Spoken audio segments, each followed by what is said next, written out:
La réalité du Saint-Esprit. Le Saint-Esprit de Dieu est peu connu par les chrétiens parce que plusieurs ne l'ont pas encore revêtu et même pour ceux qui l'ont revêtu, il demeure un mystère. La lecture de ce livre vous permettra de le revêtir, de connaître son langage et de découvrir les mystères cachés de sa personne. Pour tout contact, appelez au plus 237 678 78 16 21 plus 237 242 0020 09 et il deviendra pour vous une réalité. La réalité du Saint-Esprit, un livre écrit par le révérend pasteur Caleb Ngwa à Tangana.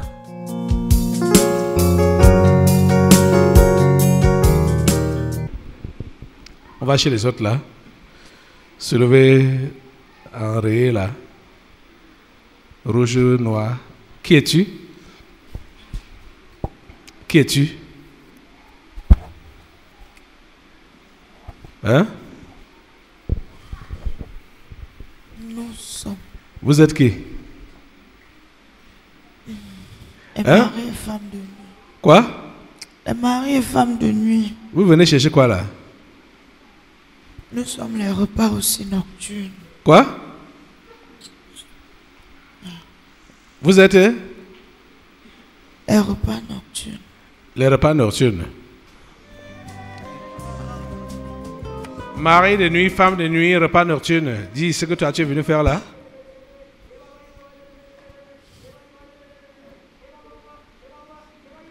Parle, parlez.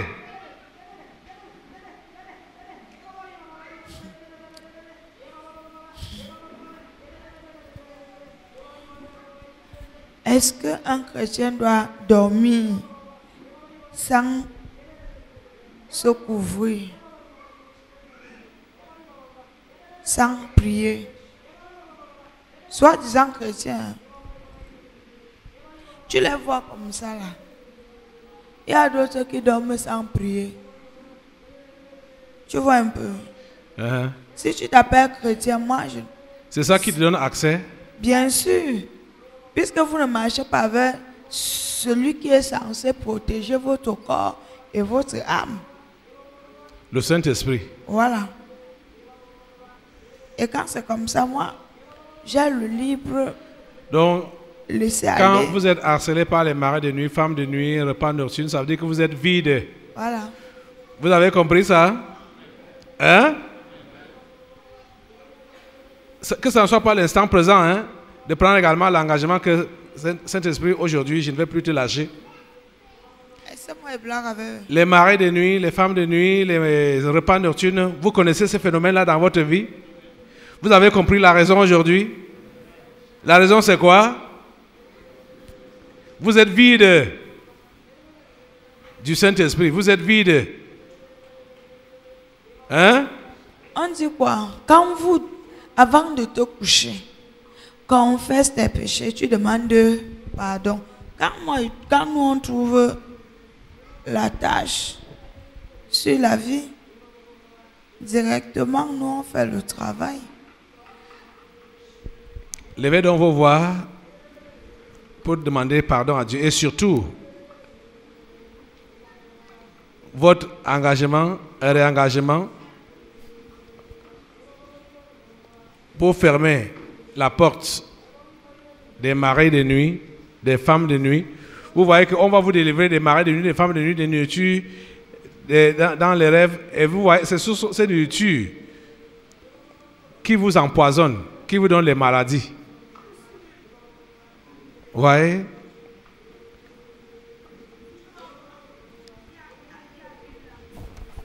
Il y a une là, elle va mourir ces jours-ci. Ok. Elle est quelque part là-bas. Elle a quoi? Elle a mangé. Dans la nuit. C'est qui? Elle va avoir la WC. C'est qui même? Elle est quelque part. Elle est où? Quelque part là-bas. Prends-la. Je suis venu pour... C'est toi qu'on a pris? Oui, pasteur. C'est toi qui as empoisonné? C'est toi qui as empoisonné? C'est toi qui as été empoisonné. C'est la femme là comme ça? Oui.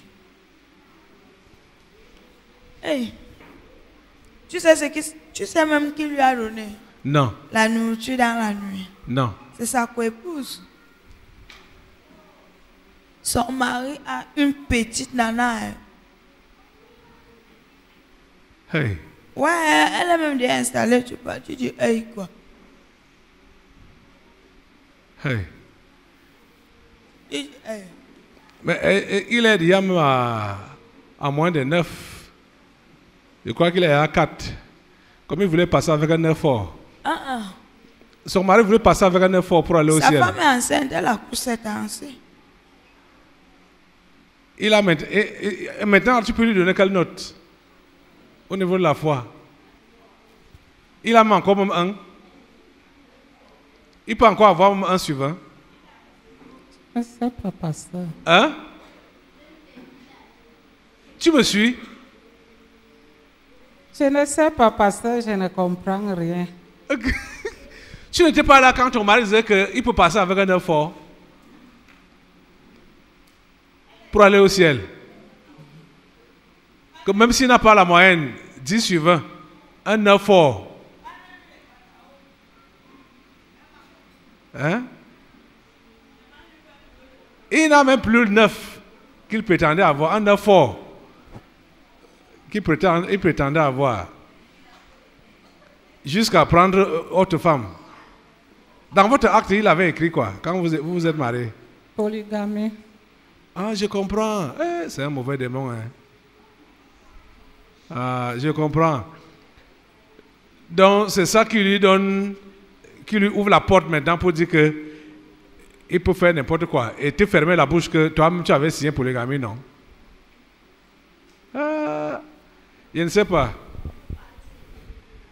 Qui est marié ici avant de se convertir et sur son acte, le régime est polygamique?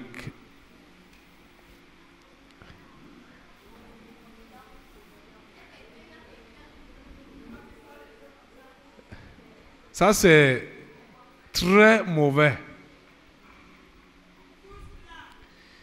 C'est très mauvais. Hein? Demande-leur ce qui se passe dans leur vie. Ils ont double mari, Parce que double coépouse. c'est ça. Parce que l'histoire là, ça rattrape. Il faut réellement que votre engagement soit total pour que, en tant qu'enfant de Dieu, vous ne viviez plus les réalités de la polygamie. Parce que la polygamie a ses réalités. Je ne vous dis rien. Vous en savez, non? Ceux qui sont dedans. Hein? Il faut réellement que votre engagement soit total pour que vous ne viviez plus les réalités de la polygamie.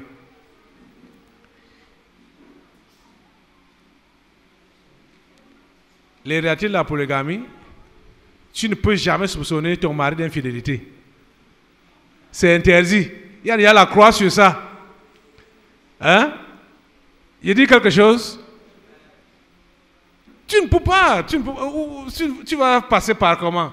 Il va te dire, mais on s'est marié comment? Tu t'es marié comment? Toi, ton régime, c'est quoi? Ah, ok.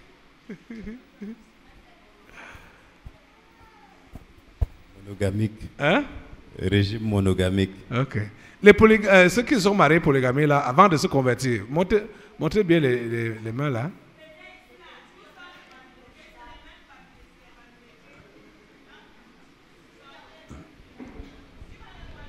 Sortez là.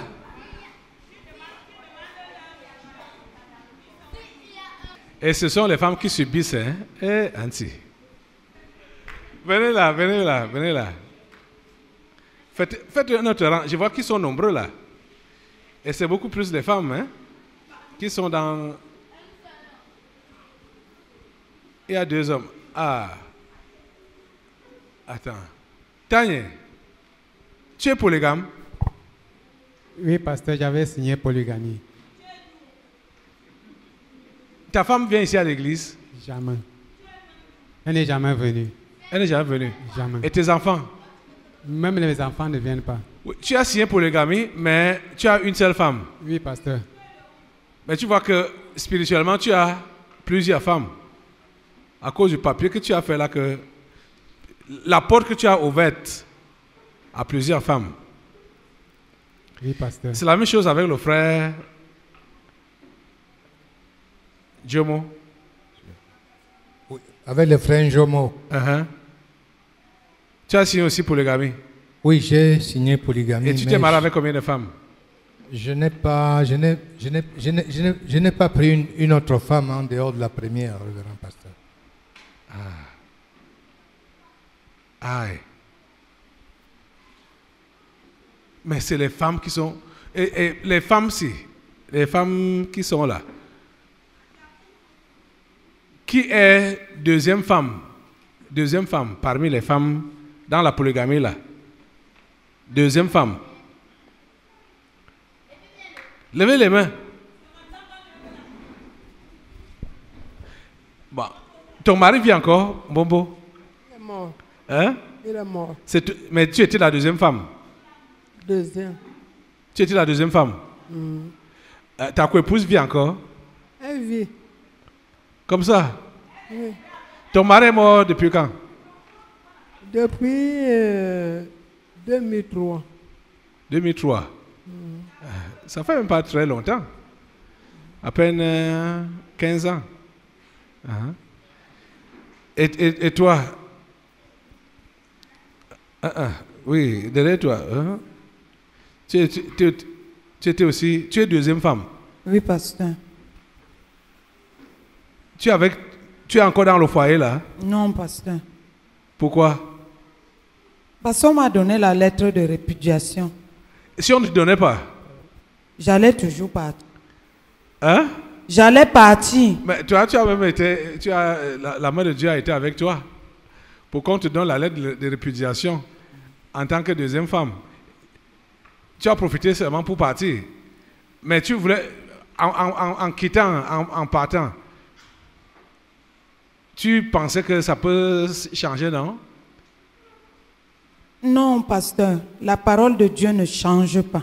J'ai dit, est-ce que tu savais que c'était une relation d'adultère? Non, pasteur. Je ne savais pas. Donc, toi, tu as vu ça comme des problèmes que tu avais dans ton foyer. C'est ça, non? Oui, pasteur. Et tu cherchais les prières pour résoudre ce problème-là? Oui. Hein? Oui, pasteur. Et qu'est-ce que tu trouves alors? Je trouve que c'était mieux de partir. Que la lettre de répudiation là était même la bienvenue. Oui, pasteur. Mais la plupart, elles sont les premières femmes. C'est ça, non? Vous êtes les premières femmes. Ou vous êtes la seule femme avec qui vos maris ont écrit officiellement que polygamie. Mais en réalité, vous êtes dans un foyer, dans des foyers polygamiques. Ça, c'est la réalité. Les premières femmes qui sont là, est-ce que vous êtes avec les autres femmes? C'est-à-dire, votre mari a concrétisé la polygamie? Hein? Oui, pasteur. Non, pasteur. C'est même ton cas qui fait qu'on vient là maintenant. Hein? Parce que l'esprit là a dit que ton mari a une petite maintenant là. Tu dis quoi? Je ne sais pas, pasteur. Je ne sais pas. Moi, je suis seule à la maison. Lui vit où? Il est à la maison. Nous sommes ensemble. Vous êtes ensemble? Oui. Il n'a pas une petite dehors? Est-ce que moi, je fouille le dehors pour connaître s'il y a les petites Non, ne dis pas des des choses comme ça. Ne dis pas des choses comme ça. Hein. Ne dis pas... Frère Valère, viens ici. Ce sont tes gens là qui veulent... devant les gens là, elle veut dire, faire comme si elle ne connaît rien. Ok. Il ne faut pas faire des choses comme ça. Hein. Celle qui est dehors, elle est aussi vieille comme moi, comme ça là. On parle même de grossesse, je ne sais pas. C'est ça qui me surprend vraiment le plus. Non. Viens. Ta belle-sœur, ce qu'elle fait là, je n'aime pas ça. Hein? Et c'est toi-même qui va faire allonger la réunion maintenant là, à cause de toi. On a dit que la mort est dans ton corps. Hein? Toi, tu fais ce que tu fais là. On est là pour jouer. Son mari vit une vie normale. Pasteur, ce que j'ai dit ici, le jour où l'Esprit s'est manifesté et qui a déclaré que mon frère, qui est son mari, a une femme qui serait même déjà enceinte, et c'est une femme bassa. J'ai repris ici la déclaration qu'elle m'a faite devant l'entrée de la salle de rédaction. Qui t'a fait? Que ma belle-sœur, que voici Maman Bernadette, m'a fait ici. Quand elle est revenue du champ, le compte rendu qui lui a été donné est que son époux, mon frère, avait une autre femme qui venait dormir à la maison. C'est ça qu'elle t'a dit? C'est ça qu'elle m'a dit devant la... Et maintenant, elle fait comme ci, comme ça. Maintenant... Qu'elle ne peut pas savoir si... Maintenant, elle a eu ce rapport. Apparemment, après avoir échangé avec son mari, qui lui a dit que ce n'était pas vrai, elle se ravise et elle croit à ce que son mari lui dit. Je ne sais pas si le voleur peut dire que je suis le voleur. Bon, dans tous les cas, la vérité finit par se savoir. Ça va, ça dit, ça va comme ça. Tu es sur l'autel du sacrifice et c'est toi qui te comportes comme ça là. Qui vit dans la polygamie pratique là, c'est-à-dire que ton mari a une autre femme. Vous vivez, vous avez signé polygamique et il a pris d'autres femmes. Vous vivez, ou vous avez vécu. Hein? Oui. Ma part, je suis la première femme. Tu es la première femme. Elle Après, a pris 2 femmes derrière moi. Comment ça a été, le mariage là? Le mariage, c'est que... Je dis la vie. Je veux parler de la vie de la polygamie. Est-ce que c'est une vie facile? Non, pas c'est. Moi, j'ai vu une vie que c'est Dieu celle qui m'a sauvé. C'est la polygamie là qu'on m'a empoisonné en 2001. Donc, même ma ration, il ne me donnait pas. Je me brouillais seulement pour nourrir mes enfants. Alors que tu étais la première femme. C'est ça. Je veux souligner quoi? Le régime polygamique n'a jamais été un régime facile. Vous comprenez? Ça n'a jamais été facile. Tous ceux qui vivent dans la polygamie, c'est les disputes, c'est les querelles, c'est des jalousies, c'est des coups bas, c'est des meurtres, c'est des empoisonnements, c'est des envoûtements. Parce que chaque femme veut que ce soit son mari. Vous voyez ça? Chaque femme veut que ce soit son mari. Parce que Dieu a dit que l'homme quittera son père et sa mère, s'attachera à sa femme. Et les deux deviendront une seule chair. Donc c'est chacune qui veut que ça soit sa chair.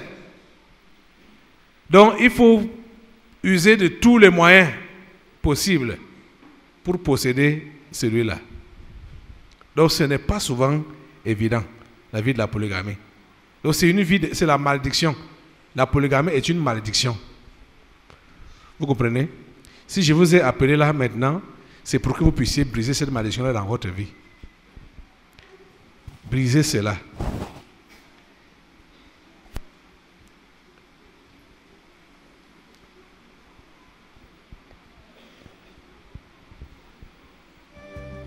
Brisez cela dans votre vie.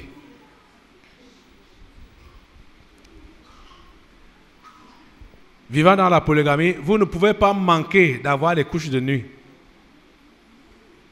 Les repas de nuit, vous ne pouvez pas manquer ça.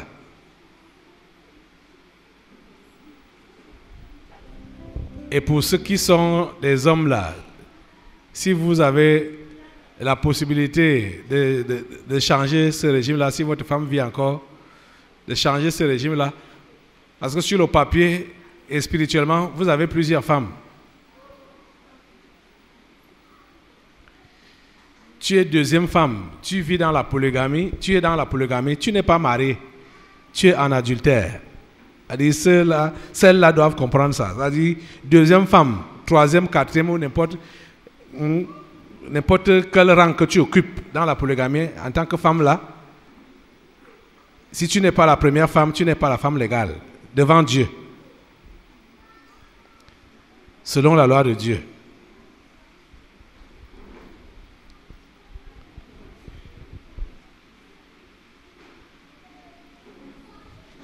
Assemblée, lève-toi. Ce n'est pas leur affaire seule. Nous formons un seul corps. Libérons ces frères et sœurs de la malédiction de la polygamie. Tu veux dire quoi? Je voulais te dire que tu t'attardes sur les polygames là. Les plus dangereux même, ce sont les monogames que tu vois là. Ceux qui ont signé l'acte de mariage monogame. Et qui épousent encore. Attends, je vais t'expliquer. Je suis qui? L'instant présent, non? Oui. Accompagné du péché des ancêtres. Pour chaque homme, dans sa vie, avant de se marier, il y a eu une femme. Ou pour la femme, il y a eu un mari de nuit préparé déjà. Depuis les abîmes. Voilà. Quand tu viens dire que tu t'es marié, ceux-là ne baissent pas le bras. Que ce soit le mari de nuit, oui, que ce soit la femme de nuit. C'est lui qui vient signer. C'est lui qui vient signer. Et ils sont plus dangereux que le physique que tu as appelé là. Parce que tu vois souvent les monogames là, c'est souvent chaud là-bas. Quand la femme de nuit se lève, elle dit que à l'heure ci là, je veux ma place. Celle qui est physique là, doit dégager. Il y a maintenant les problèmes dans le couple. Il y a les problèmes parce qu'on s'arrange à cogner les têtes. Pour que ou la femme de nuit prenne place, ou le mari de nuit prend place. Donc, vous voyez, il y a il y a ceux-ci, ils sont la concrétisation du physique, du spirituel qui s'est manifesté physiquement. Et d'autres qui sont dans la monogamie physiquement, mais spirituellement, ils avaient déjà été mariés, soit avec un homme ou avec une femme. Et ils se marient maintenant physiquement. Ici, monogamie. Ça suppose que c'est avec le mari ou bien la femme que les ancêtres avaient préparé. Voilà, c'est pourquoi ceux-là, le partenaire là vient faire la jalousie. Pour venir donc créer les problèmes dans le couple. Leur coller la tête que je veux ma place. C'est ma femme, c'est mon mari. L'autre doit déguerpir. Parce que tu vois, pendant ces problèmes-là, c'est net comme le collègue a dit. Tu n'es pas tranquille, tu vas dormir sans prier, tu vas dormir sans te couvrir. Lui, il vient prendre place. Voilà. Le propriétaire vient prendre place. C'est tout ce qu'il veut. Il prend sa place tout doucement. C'est ça.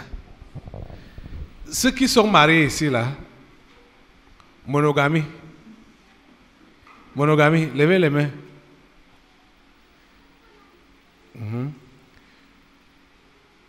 Vous connaissez aussi les problèmes de couche de nuit et de repas dans la nuit et les problèmes de couple.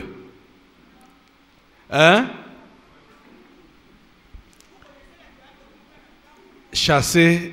Maintenant là, vous devez divorcer, soit avec votre femme spirituelle ou avec le mari spirituel. Parce que même comme vous avez signé monogamie là,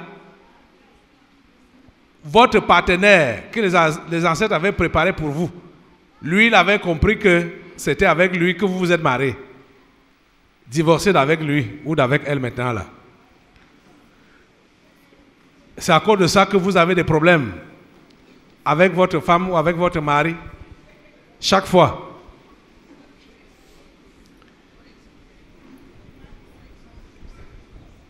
Séparez-vous de ce mari spirituel, de cette femme spirituelle, séparez-vous.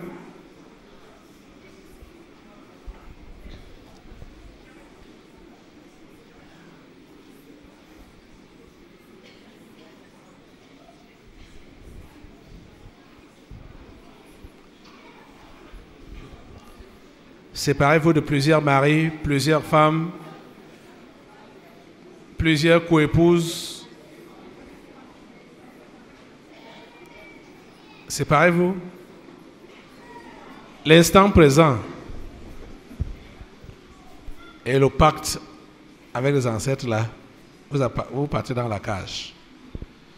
Mari de nuit, femme de nuit, repas nocturne et la religion, moi et consorts, je vous coupe les têtes au nom de Jésus. Oui.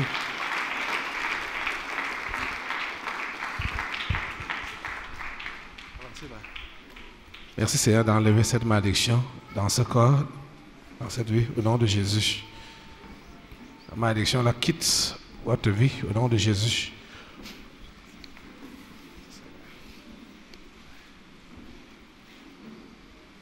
La réalité du Saint-Esprit.